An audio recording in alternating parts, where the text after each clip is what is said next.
Welcome back to the channel. Today I want to take you deep into the lore of Vampire the Masquerade to explore one of its most mysterious and influential agreements, the Promise of 1528. This is the story of how a single treaty shaped the relationship between an entire vampire clan and the powerful Camarilla for centuries. To understand why the promise exists, we need to go back to the origins of the Clan of Death. Long before the Giovanni, it was the Cappadocians who held that title. They were necromancers and scholars commanded by their founder, Cappadocius, and guarded by warrior nuns called the Lamia. In the mid-1400s, these venerable vampires decided to expand their influence by bringing a family of mortal Venetian merchants and necromancers, the Giovanni, into their ranks. But this move proved fateful. The Giovanni, led by Augustus Giovanni, were ambitious and saw an opportunity.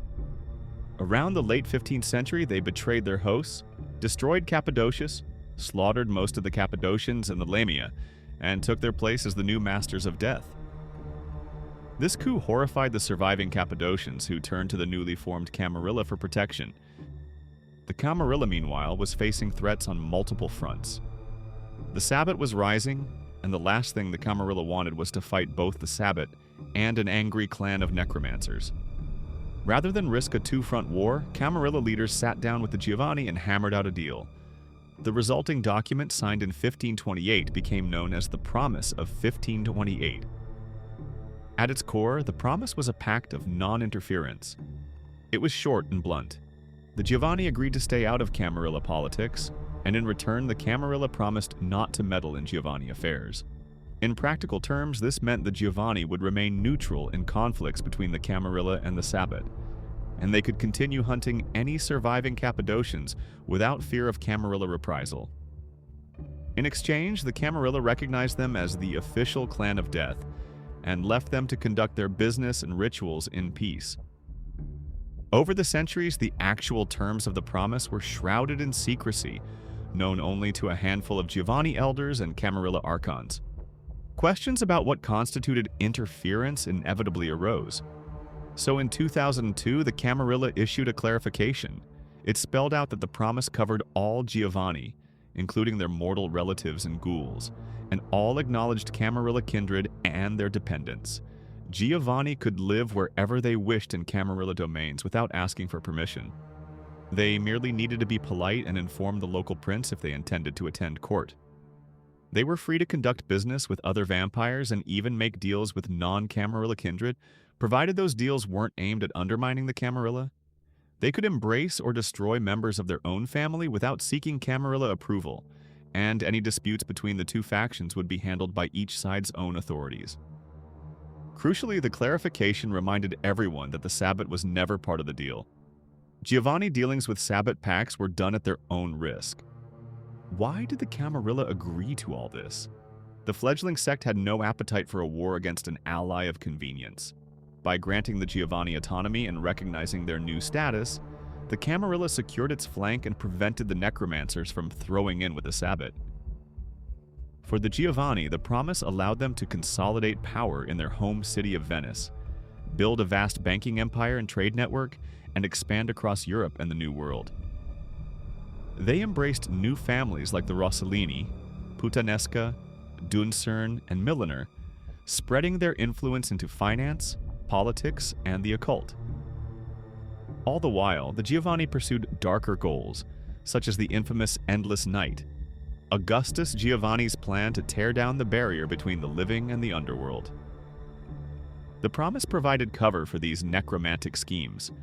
While Camarilla princes frowned at some Giovanni practices, the pact kept them from interfering directly. For centuries the promise held, but whispers about its true contents never stopped. In the modern Knights, what players call the 5th edition era, rumors began circulating that the treaty contained a hidden expiration clause. According to these tales, the promise was meant to last only 500 years. If that were true, it would expire around 2028. These rumors stirred unrest among the various death bloodlines. The Harbingers of Skulls, surviving Cappadocians, Samari, and other factions began secretly talking with young Giovanni, who were frustrated with their elders.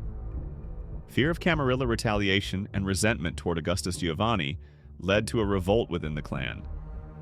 Assassins struck at Giovanni elders in Venice, and some sources claim Augustus was killed or forced to flee. In the chaos, ghosts that had been bound by Giovanni necromancy were released, causing havoc throughout the clan.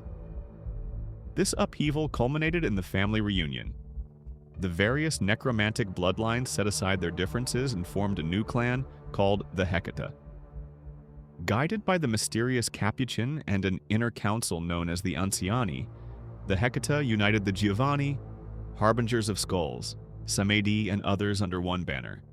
Part of their motive was to stand together as the rumored expiration of the promise approached, so they could renegotiate from a position of strength rather than be picked apart by the Camarilla or the Sabbat. In the 5th edition books, especially Cults of the Blood Gods, the promise of 1528 is treated as an ongoing plot thread. Storytellers are invited to decide whether the 500-year limit is real, whether the promise will be renewed, or whether it contains supernatural traps that could unleash dire consequences if violated. Some Hecata hope to use the promise's potential end as leverage. Perhaps they can extract further concessions from the Camarilla or even switch sides. Others fear that if the treaty lapses, the Camarilla will declare open season on necromancers.